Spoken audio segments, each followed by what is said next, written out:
Mis queridos amigos, qué gusto me da saludarlos. Y además, fíjese, darle la bienvenida a esta maravillosa serie que se está llevando en coordinación, pues con la coordinación de Universidad Abierta y a Distancia de nuestra querida Universidad Nacional y por supuesto con la Facultad de Ciencias Políticas y Sociales, que lleva por título, mire usted, México Contemporáneo, Retos y Perspectivas. Y el día de hoy con un programa que me parece por demás interesante, necesario para la información de todos nosotros, porque se llama Representatividad en Crisis. ¿Qué es eso? ¿De qué se trata? ¿Cómo nos impacta a nosotros como ciudadanos en nuestra vida cotidiana? Y bueno, para ello, como ya es tradicional aquí en Mirador Universitario, pues cuento con dos invitados, todos unos personajes con unos currículums extensísimos y me da mucho gusto pues saludarlos y recibirlos en esta su casa aquí en Mirador Universitario. Mire usted, en primer término me acompaña profesores ambos, el doctor en Ciencias Políticas y Sociales por la Universidad Nacional Autónoma de México, me da mucho gusto darte la bienvenida, Fausto Delgadillo Rodríguez. Encantado. Entre muchísimas cosas, profesor de asignatura, bueno, una gran cantidad de publicaciones en su haber, participa también como profesor en muchísimas universidades y para nosotros, mi querido Fausto, es un privilegio que nos acompañes el día de hoy. Igualmente, para mí, muchas gracias. Al contrario, bienvenido. Y por otro lado, pues también me da mucho gusto saludar a Manuel Antonio Romo Aguirre. Él es licenciado en Derecho por la Universidad Nacional. Mire, cuenta con un diploma especial en Gobierno y Administración Pública, otorgado por la Universidad Católica de Lovaina, en Bélgica. Además de que es candidato a maestro en Administración Pública en el Instituto Nacional de Administración Pública. Y bueno, actualmente también profesor en la Facultad de Ciencias Políticas y Sociales. Y bueno, una actividad curricular también muy extensa en su haber. Así es que, Manuel, muchísimas gracias por acompañarnos. El privilegio es mío. Al contrario, bienvenido. Fíjense que es bien importante para nosotros aquí en Mirador Universitario pues platicar con nuestros televidentes sobre temas pues que nos atañen a todos en la vida cotidiana. Y me parece que este particularmente es un tema importante en este sentido, porque hablamos de crisis, hablamos de representatividad. Entonces yo quisiera que empezaran a explicarnos, si son tan amables, qué es esto de representatividad en crisis. Y segundo, si realmente los mexicanos estamos representados en esto, que de alguna manera es el tema medular. Empiezo contigo, Fausto. Sí, claro que sí. Bueno, la representación es cuando una persona va a representar los intereses de otra persona. En este caso, la representación política, que es el tema que nos interesaría más, es cuando los ciudadanos eligen a unos representantes para que representen sus intereses dentro de un congreso o de un parlamento. Y entonces se da una relación sui generis entre el representante y el representado. Correcto, así es que por definición, entonces aquí representación política es la elección de un individuo, digamos, sí, que va a llevar los intereses ante algún ámbito político, llámese Congreso, etcétera, etcétera. Parlamento, ¿no? Claro. Ahora, cuando hablamos de crisis, Manuel. Bueno, déjame añadir que la representación no solamente se da en el ámbito político, sino también en el ámbito de la administración pública. Okay. Es decir, cuando elegimos a un presidente de la República, por ejemplo, pues él no va al Parlamento, pero también es nuestro representante, ¿no? Y en cuanto a la crisis, bueno, pues es cuando se presenta una problemática que pone en riesgo un proceso, que pone en riesgo una situación determinada. Eso es lo que podríamos entender como una crisis. Ahora, en cuanto a la representación política, pues no cabe duda que en México y en general en los países latinoamericanos existe una crisis y muy grave. Si nosotros nos preguntamos, para comenzar esta charla tan agradable y tan importante, si nos preguntamos si los ciudadanos estamos representados Correcto. En el Congreso de la Unión, la respuesta categórica es no estamos representados, ¿verdad? Existe la ficción jurídica que nos dice que los diputados y los senadores son representantes del pueblo o de la nación. Depende ya lo iremos platicando durante el desarrollo de esta charla. Pero en realidad, para sentirnos representados, necesitaríamos que los diputados y los senadores representaran nuestros intereses. Y ellos no representan los intereses, y esa es una de las carencias graves en nuestro sistema. Ellos representan los intereses del partido, los intereses personales, los intereses de grupo, e inclusive los intereses de fuerzas ocultas, invisibles, que están atrás de ellos, ¿no? Y esa es una de las desgracias grandes para nuestra patria, y también es de las cosas que los extranjeros no entienden, ¿verdad? Okay. Para entender lo que está sucediendo en México, se necesita ser mexicano. Y cuando los extranjeros ven que hubo una elección que tuvo todos los visos de legalidad, o que existió toda la legalidad en la elección, dicen, bueno, pues es que es un proceso institucional legítimo, pero no es cierto. Es legal, pero no hay legitimidad en la actuación de los partidos políticos y de los representantes, porque no nos han representado, Carlos. Fíjate que me llama mucho la atención el término que has empleado, ficción jurídica, ¿no? Sí. Que de alguna manera, buscando un sinónimo, diríamos, una simulación, Fausto. Es decir, en el proceso legal está, pero en la práctica, por lo que escuchamos de Manuel, no es así. Es decir, no tenemos una representación real de los intereses del pueblo. Bueno, en ese sentido, sí se ha visto como cooptado los intereses de los partidos políticos o de la clase política por élites, ¿no? Élites políticas que buscan sí más intereses propios o particulares que los intereses del pueblo.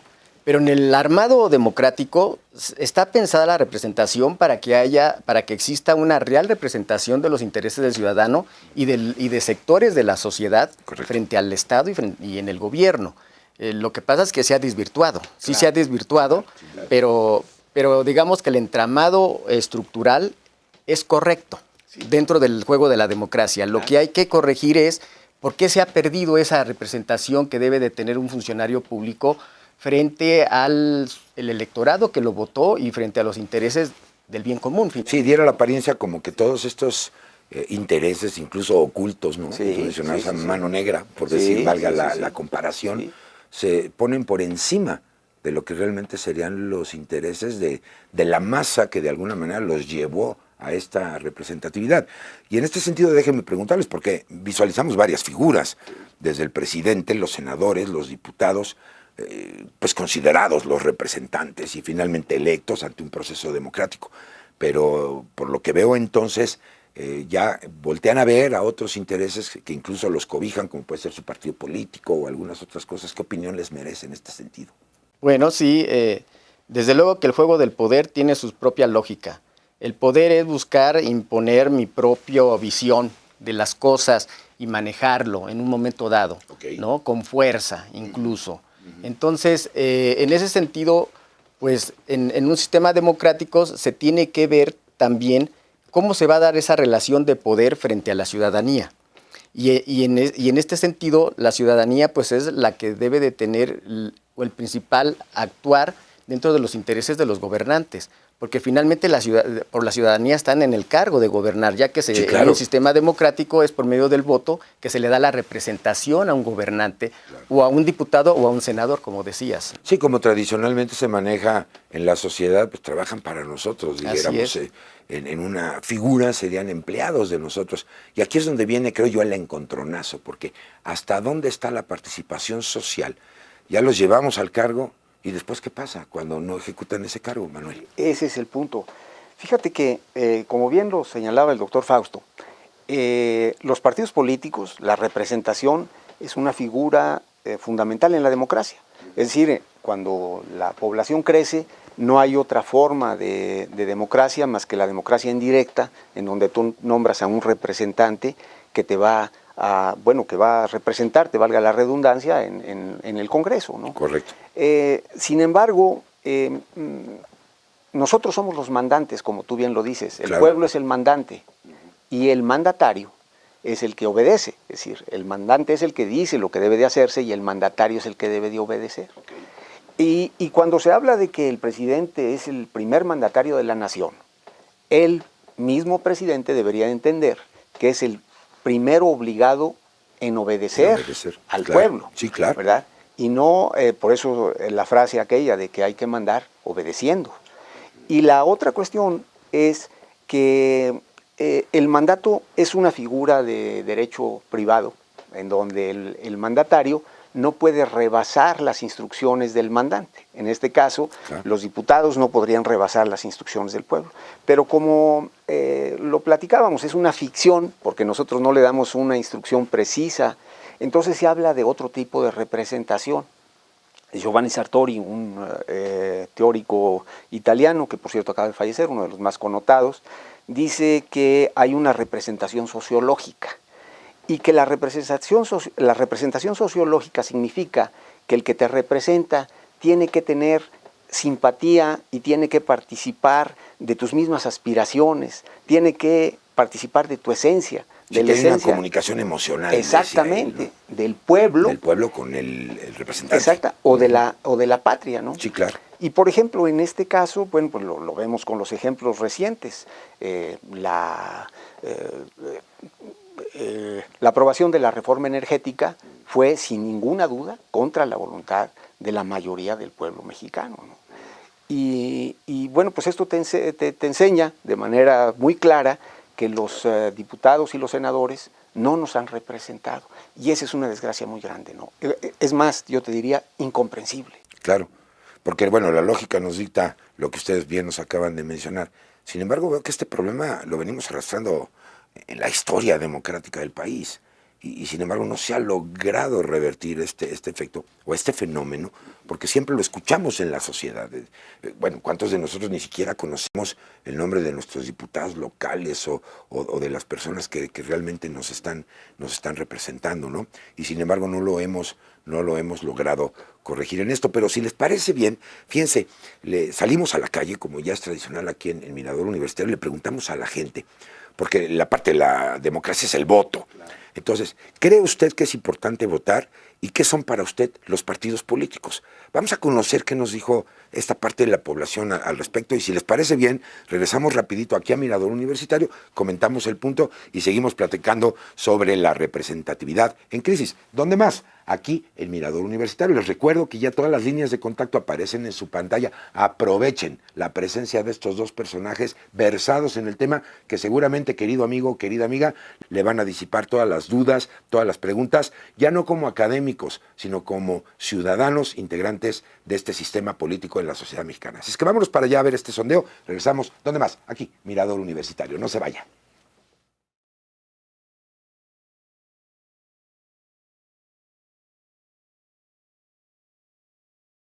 Sí, bueno, sí, creo ¿Por que qué? sí. Porque eso es la representación del... Bueno, votas para que te representen, ¿no? O votas por lo que más creas, la propuesta más adecuada que tú creas, ¿no? Yo pienso que sí, ¿Por qué? porque ahí puedes expresarte un poco, ¿no? A pesar de que no te tomen mucho en cuenta, pero ahí puedes dar un poco más tu opinión, es un poco más válida, yo pienso. Sí, claro, ¿Por qué? porque pues de eso depende como pues el futuro del país y demás. Yo creo que sí vale la pena y pues es muy triste que muchos piensen como que lo contrario. Sí, ¿Por qué? porque es la manera en que elegimos a nuestros representantes. Sí, por supuesto. ¿Por qué? Porque de una forma estás eligiendo quién te va a representar, ya sea una cámara, en tu comunidad o a nivel de estado o república. Hola, sí, porque tú estás eligiendo un representante que en teoría va a hacer lo que tú crees que es correcto. Entonces sí es bueno votar porque entonces si no lo haces dejas esa elección a otras personas. Y creo que ahí ya no sería tan válido quejarte porque tú elegiste no elegir. Entonces votar sí es importante. Gracias.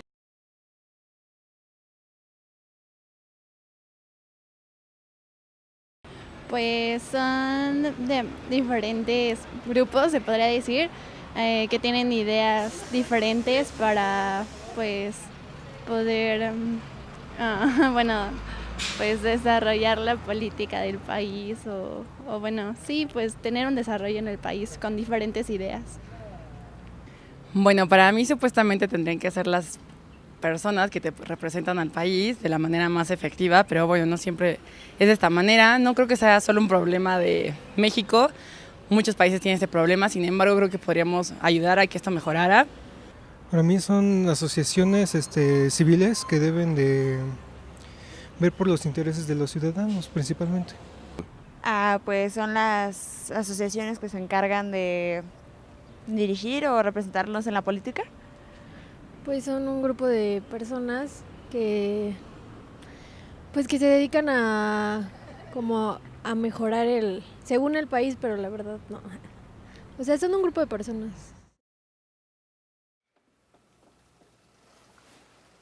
Bueno, pues ya estamos aquí de regreso en Mirador Universitario.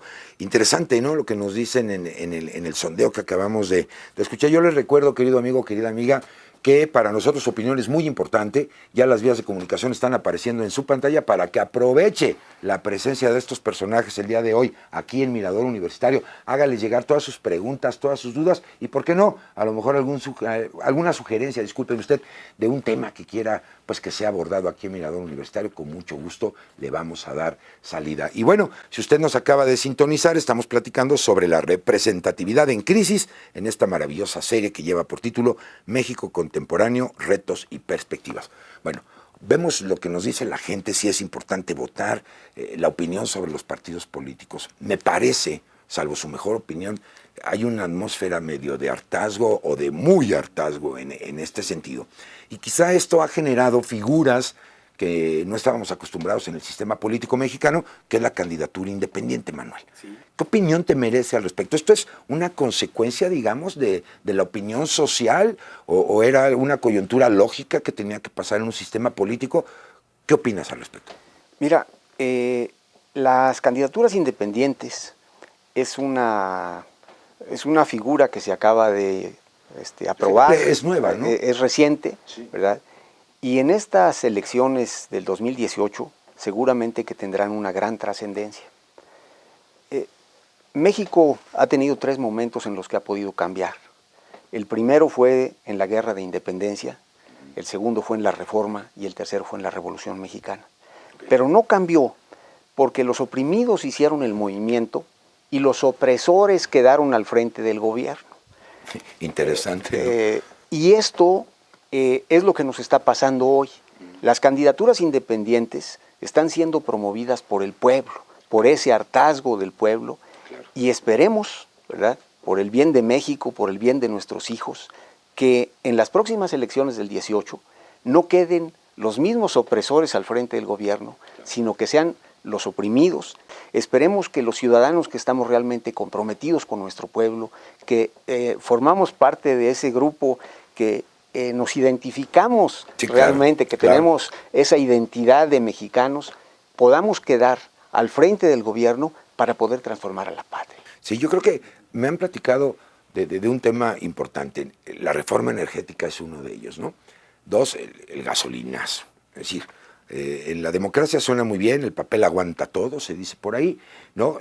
La representación, la toma de decisiones por parte de las mayorías. ¿Y las minorías dónde quedaron? ¿Qué les parece si retomamos ese tema? Vamos a ver un material, una opinión de la maestra Mariana Jaramillo, a quien agradezco mucho su presencia, su participación aquí en Mirador Universitario, al tenor de todo esto que me están comentando, y regresamos porque, bueno, finalmente nos suena lógico que las mayorías deciden y los intereses de las minorías ¿dónde quedaron? ¿Cómo encontrar ese equilibrio? Así es que vamos para allá, vamos a ver qué nos opina la maestra Jaramillo y regresamos, ¿dónde más? Aquí, a Mirador Universitario. No se vaya.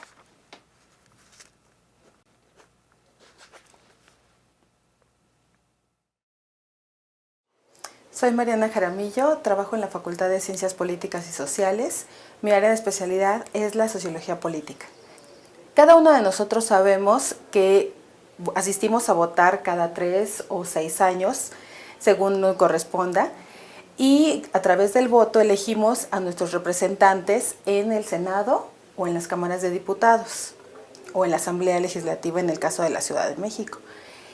Sin embargo, pocas de las personas pueden decir que se sienten representados por cada una de las personas que ellos eligen. Cada uno de nosotros sabemos que ellos deben de rendir cuentas sobre las actividades que realizan dentro de su actividad legislativa. Sin embargo, esto no sucede. Presentan anualmente ciertos informes y cada uno de nosotros puede asistir a ellos y conocerlos. Sin embargo, esa es otra parte que el ciudadano no realiza. No damos seguimiento a las actividades de nuestros diputados y mucho menos les pedimos que nos informen qué hicieron o en qué gastaron todo el dinero que se les da. Eso representa un problema fundamental para nuestra democracia, porque muchas veces estamos en desacuerdo sobre lo que se decide o lo que se habla, pero no hacemos nada. ¿Qué es lo que hace cada uno de nosotros como ciudadanos, además de ir a votar para elegirlos? Es una de las principales fallas que tenemos como ciudadanos y siempre nos quejamos y decimos, no hacen nada, pero nosotros tampoco hacemos la parte que nos corresponde. Sin embargo, ha habido ejercicios a partir de los cuales la ciudadanía ha tratado de darle salida a esa crisis de representatividad. Muchos de ustedes han sabido y han conocido sobre las candidaturas independientes, sobre la forma en que los ciudadanos han decidido participar políticamente a partir de otras formas que no sean los partidos políticos. Muchas veces no podemos participar por los partidos, a través de los partidos políticos porque son círculos cerrados o hay que tener ciertos contactos o pensamos que simplemente no van a dejar entrar a alguien que no tenga todas las ideas iguales a los que tienen los dirigentes de los partidos. Es por eso que las candidaturas independientes aparecen como un elemento fundamental para la participación ciudadana dentro de la democracia. Bueno, pues ya estamos de regreso aquí en Mirador Universitario y bueno, pues estamos comentando que las minorías estaban de alguna manera en contra de estos dos temas, entre muchos otros, ¿no? La reforma energética, la parte del gasolinazo. Finalmente las mayorías decidieron, o si es que fue así, por supuesto. ¿Qué opinión te merece, Fausto, al respecto? ¿Dónde quedaron las minorías? Bueno, las minorías son fundamentales para un sistema democrático. Sin duda. Sin duda, porque aunque en la democracia la ley la hace la mayoría, siempre tiene una importancia fundamental. ¿Qué pasa con la minoría? Que en un momento dado puede ser la mayoría en el siguiente Congreso, ¿no? Después de las elecciones. Entonces, las minorías también cuentan en la ciudad, no quedan fuera de la ciudad. Y en este caso, cuando se hacen las reformas energéticas y otras reformas educativas, se supone que las está haciendo el Congreso y el Congreso es el representante de la mayoría, ¿no? Y el representante en ese sentido del pueblo. Entonces tienen una representatividad para hacer los ajustes necesarios y las reformas necesarias para que funcione bien el Estado y el gobierno. Cuando hay reformas con las cuales el pueblo no se siente muy identificado porque están viendo que atenta contra su bolsillo, como en estas últimas reformas que se han dado en el gobierno, pues entonces es cuando vienen las protestas, ¿no? Claro. Y es muy natural. En todas las democracias hay protestas porque es el juego democrático. Tienen derecho a protestar y de forma ordenada, digamos, dentro de los cauces que se dan para la protesta. Y eso, pues, también es una forma de que la democracia se vaya ajustando, ¿no? Déjame decirte, Carlos, que el sistema mexicano sí tiene la voz para las minorías. Las diputaciones y las senadurías plurinominales abren espacio para los partidos políticos que no son capaces de ganar en una elección directa por mayoría relativa, una curul. Y López Mateos, en 1963, crea una figura, a mí me parece extraordinaria, se ha desvirtuado y ahorita lo platicamos, sí, que es la de las diputaciones de partido, que son las plurinominales. Las listas famosas. Exactamente. Entonces López Mateos dice, cualquier partido que no haya obtenido más de 20 diputaciones por mayoría relativa, va a tener derecho a una representación, a una diputación, cuando tenga cuando menos el 2.5% de los votos. Eso permitió que los partidos, en aquel tiempo nadie ganaba si no era el PRI, que se robaban las urnas y demás, ¿verdad? Bueno, eso permitió que algunos partidos no tuvieran capacidad de decidir, pero sí de presentar, es decir, tenían de presentar sus demandas, tenían voz y tenían voto, aunque su voto no era suficiente. Claro. Cuando ven la bondad de esta figura, van abriendo mayor número de diputaciones plurinominales, pero lo empiezan a pervertir, porque en lugar de que las diputaciones plurinominales sirvan para darle voz a las minorías, si se suman a las otras. Exactamente. Sí, claro. Y entonces empiezan a abrir espacios para los amigos. Claro. Y en lugar de que sean las minorías las que están representadas, Fausto, lo que sucede es que las diputaciones plurinominales las usan los partidos para meter a los candidatos que no quieren que pierdan, a los notables, sí, claro, ¿verdad?, a las eminencias. Y lo mismo hacen, y esta es otra deformación grave de nuestro sistema, con las senadurías. Déjame decirte, y déjame platicarle al público, ¿verdad?, que las senadurías nacen en el momento en el que en Estados Unidos se forma la Confederación, Y los que estaban decidiendo cómo iba a funcionar esa confederación, hablan de que, o esa federación, hablan de que el pueblo va a representar, o más bien va a haber representantes del pueblo, pero también tiene que haber representantes de los estados. Porque los estados más pequeños, como Massachusetts, como Delaware, no estaban contentos de que Illinois... Sí, pues se le acaparaba todo lo demás. Exactamente, claro. Iba a decidir. Sí, entonces dijeron, bueno, tiene que ser una representación paritaria. Y entonces dicen, cada uno de los estados va a tener 2 senadores. Entonces los asuntos que atañían directamente al pueblo los resolvían los diputados. Pero los que atañían a la federación los resolvían los senadores. Y nosotros copiamos ese sistema. Okay. Pero hace apenas un poquito de tiempo, los señores legisladores decidieron que hubiera también senadurías plurinominales. Y con eso dieron al traste con la naturaleza de la institución. Porque ¿qué pasa hoy? Que abrieron de 64, se fueron a 128 senadores, lo cual es exagerado. Pero una cuarta parte de esas senadurías los otorgan por representación plurinominal. Quiere decir que las otorgan por el porcentaje de votos que obtienen los partidos. Claro. Y hoy podría darse el caso de que hubiera 34 representantes del Distrito Federal y 2 de Nayarit y 2... Una disparidad brutal, ¿no? Simplemente para abrir espacios para los amigos, ¿verdad? Los que se han disciplinado, los que se han corrompido junto con los que están con ellos, los que están con ellos, decirlo menos, los cuates. ¿No? Ahora, ¿qué pasa con todo esto si alguno de estos representantes, llámese el presidente, el senador o diputados, aprueban leyes a pesar de la inconformidad de estas minorías? Es decir, ¿cuál es el impacto? Porque, bueno, finalmente se va a aprobar, como ya me lo comentabas tú, Fausto. Sí, claro, se va a aprobar porque dentro del Congreso se toman las decisiones por mayoría, que la mayoría es la regla de oro de la democracia, ¿no? Sí, claro. La ley la hace la mayoría. Bueno, en este sentido, tiene derecho a protestar la población cuando no está de acuerdo con alguna legislación. Y de esa forma hacen presión para que después los propios representantes tomen nota y puedan hacer los ajustes necesarios de la legislación, ¿no?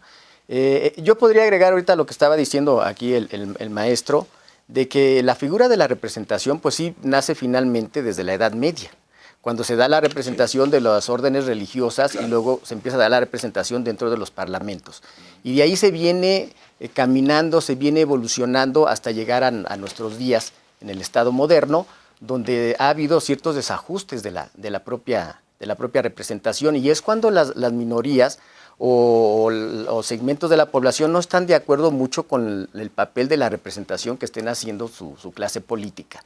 Aquí tenemos una clase política conformada por diputados, senadores, partidos políticos y desde luego el presidente de la República, gobernadores. ¿Qué pasa cuando la ciudadanía siente que ya no están representados sus derechos? Pues tiene derecho a protestar, ¿no? A tomar la calle en un momento dado para hacer notar su protesta. Oigan, ¿y realmente tendrá un impacto esas protestas? Porque las vemos frecuentemente. La situación es ver si sirvió de algo. No, en realidad la teoría dice que no hay casi en ningún lugar, ¿verdad?, una sanción para los representantes que traicionan la voluntad popular.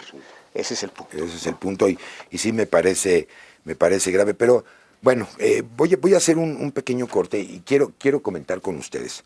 Porque el día de hoy, particularmente en esta serie, en Mirador Universitario, pues estamos de manteles largos.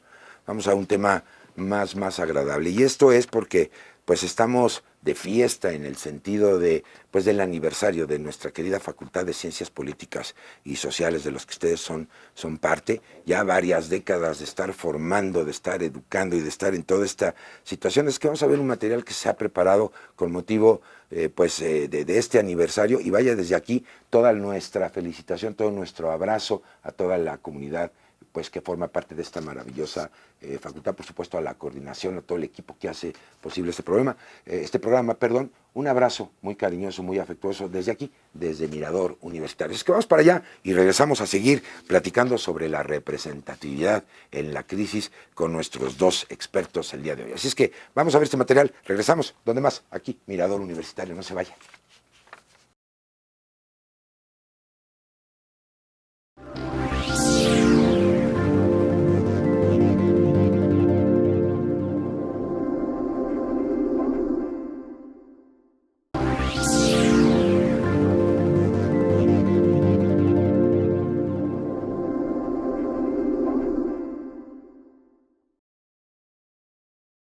Bueno, pues ya estamos de regreso a la parte final de este programa. Si usted nos acaba de sintonizar, mire, estamos platicando sobre representatividad en crisis con los profesores Fausto Delgadillo Rodríguez y Manuel Antonio Romo Aguirre. Les recuerdo las vías de comunicación que están en su pantalla para que llame, platique con nosotros, nos pregunte todo lo que usted quiera, nos sugiera temas.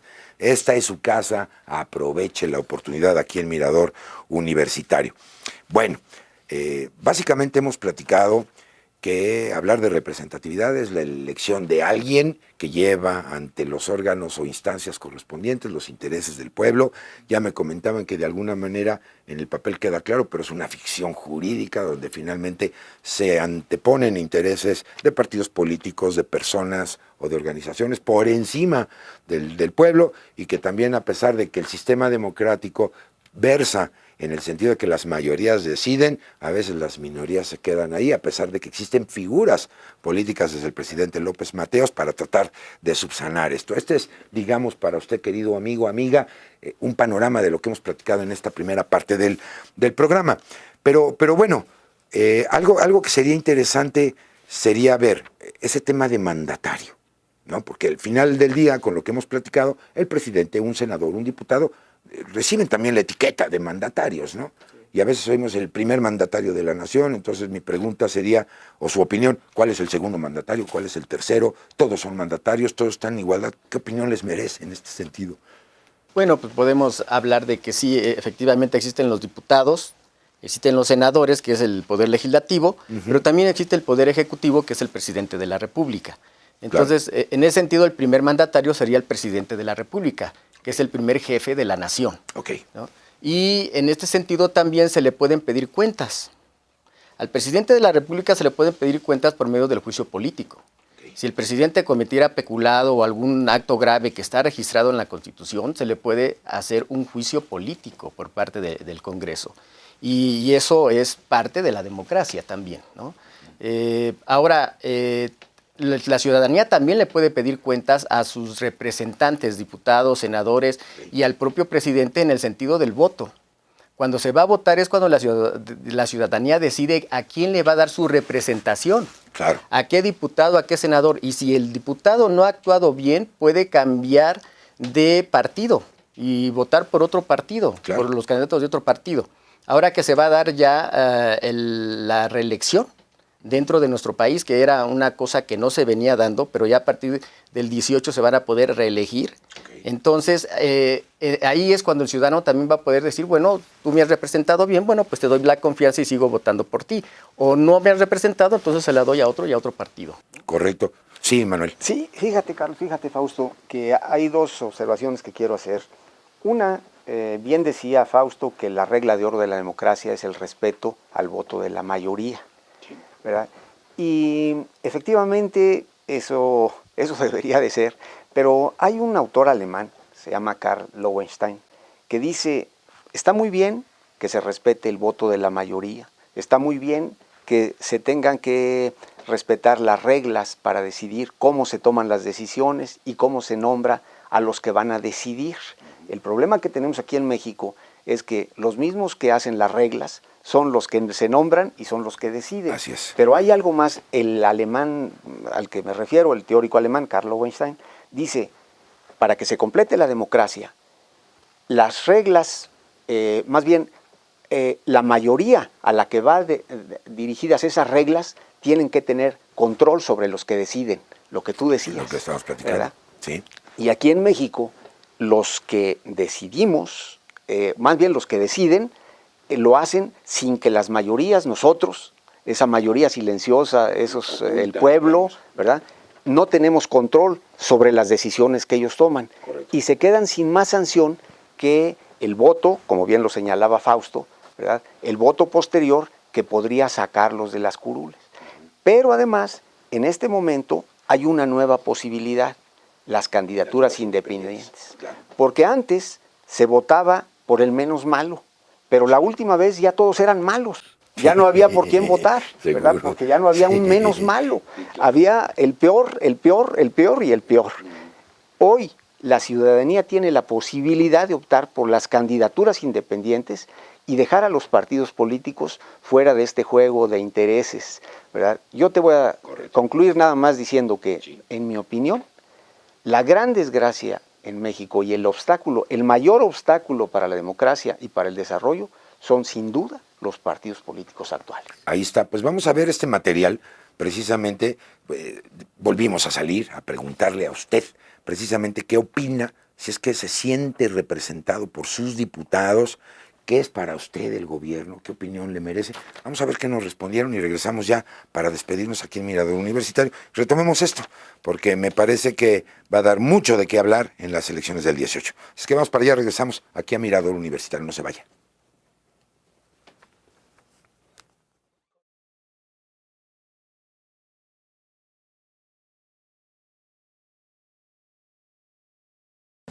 No, realmente.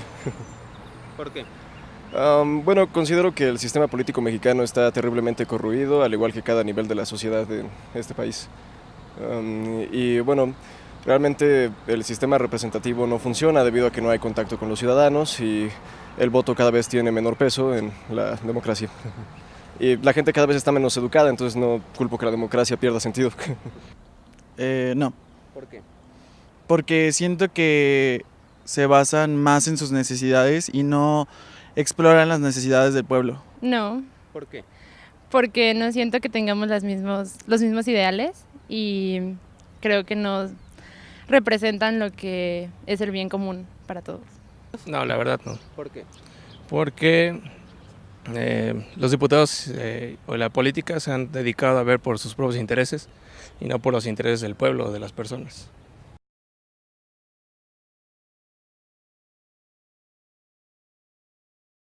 Pues es como las personas que mandan o que pues dirigen como el país o el estado, ¿no? Pues el gobierno pues es la institución política o bueno, la institución ejecutiva, judicial y legislativa que establece las normas para llevar una relación en sociedad buena.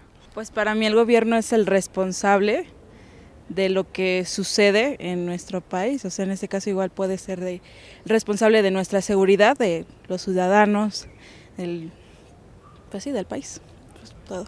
Pues es que se supone que te ayuda, en cierta forma sí te ayuda, pero creo que a veces sí, pues suele ser muy corrupto.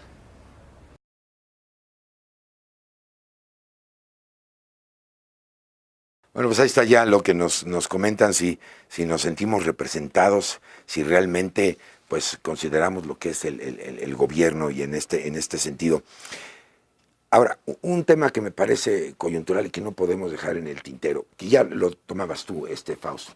Hay mecanismos que están establecidos para que el pueblo haga algo al respecto, pedir cuentas a los mandatarios, llámese presidente, diputados, incluso senadores. ¿Por qué no se hace? ¿O por qué no se utilizan este tipo de recursos que están legalmente establecidos, quiero pensar? Sí, claro.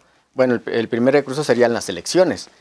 El segundo recurso podríamos hablar del juicio político. El juicio político, claro. Y digamos que en las elecciones, pues sí se hacen cada vez que hay un proceso electoral, la ciudadanía sale a votar, ¿no?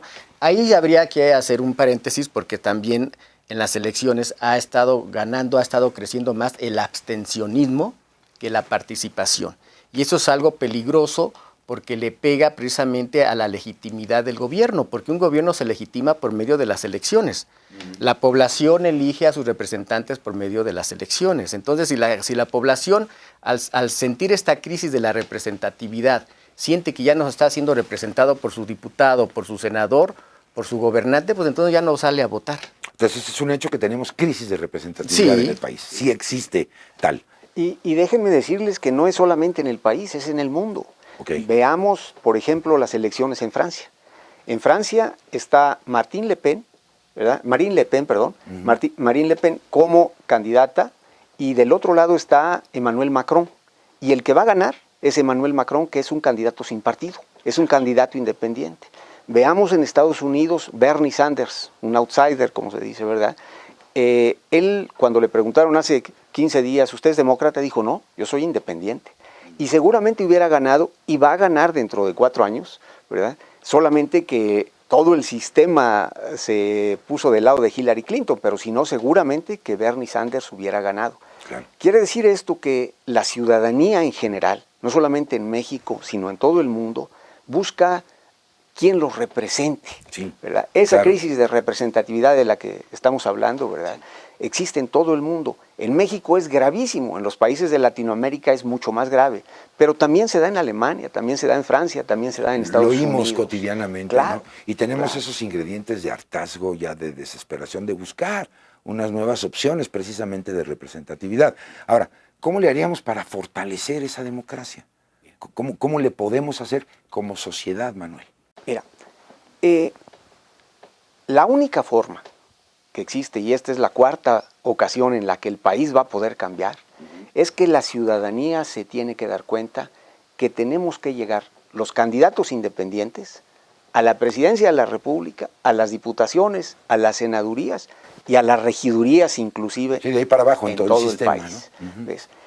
Necesitamos quitarle recursos a los partidos políticos que han visto desde una óptica patrimonial su participación y no de una óptica de servicio como debe ser la política. La política tiene que ser desarrollada por gente que estamos cerca del pueblo, por la gente que nos sentimos mexicanos, por la gente que nos duele la pobreza, la inseguridad, todos los problemas de los que no voy a hablar porque toda la población No, pero los que no conoce. somos insensibles a los Exacto, mismos, ¿no?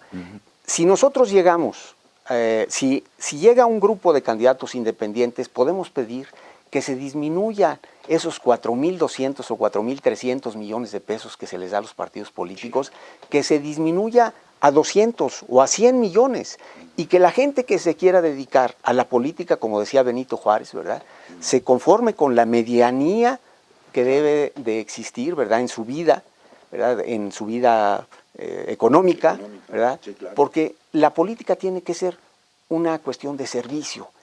Y si lo logramos y la ciudadanía por primera vez cree en que esto es posible, porque eso se necesita, ¿verdad?, que crean que esto es posible también que podamos transformar a nuestra patria. Sin duda, yo creo que ahí está el comentario de que estamos sosteniendo un sistema político, llámese partidos en términos económicos, y al final del día no nos sentimos representados.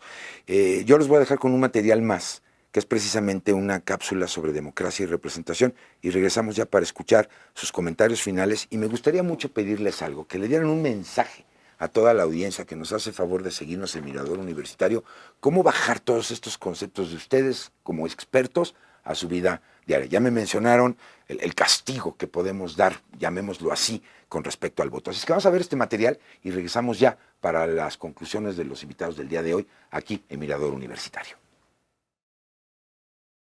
Nosotros hemos sabido de diferentes casos de candidaturas independientes que han tenido éxito, ya sea para ser diputados o para ser gobernadores o presidentes municipales en diferentes lugares del país.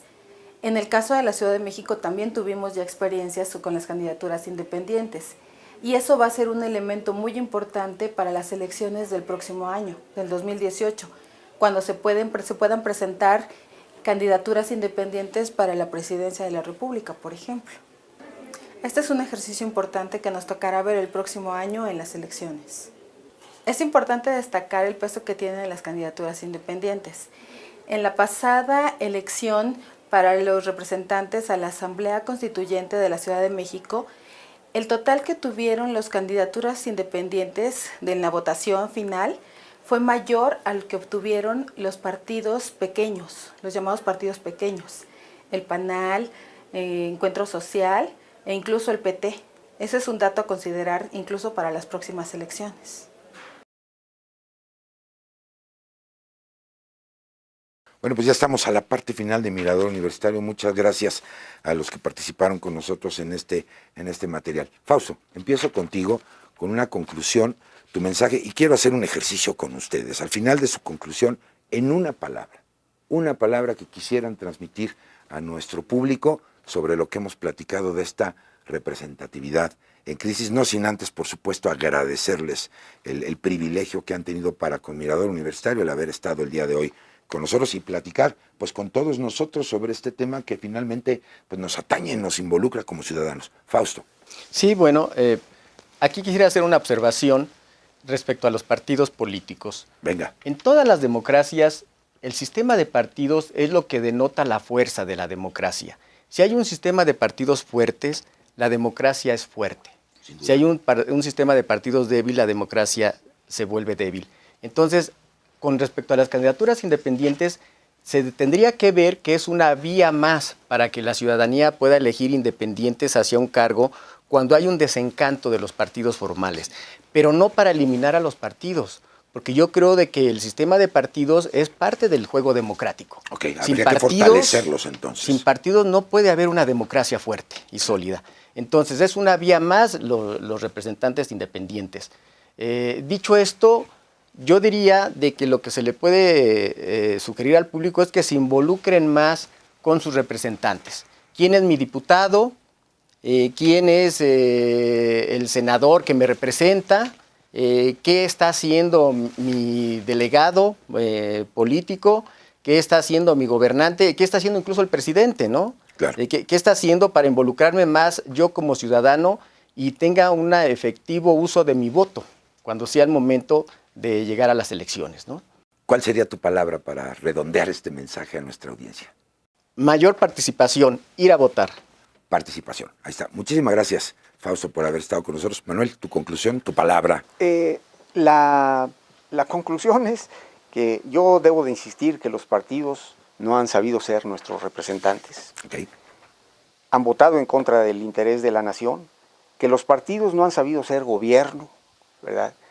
Y que finalmente los partidos han demostrado no tener principios, porque ahora la derecha se une a la izquierda y la izquierda se une con el centro, hay alianzas de todo tipo, ¿verdad? Y en ese sentido, tenemos que transmitirles a todos los ciudadanos esta situación para que ellos opten por las candidaturas independientes. No pueden desaparecer los partidos, como bien lo dice, pero no hay que fortalecerlos, hay que limpiarlos, ¿verdad? Y hay que construir nuevos partidos limpios. Y pues no me resta más que agradecer, primero felicitar a TV UNAM por este tipo de programas que llevan conciencia de la situación al público, ¿verdad?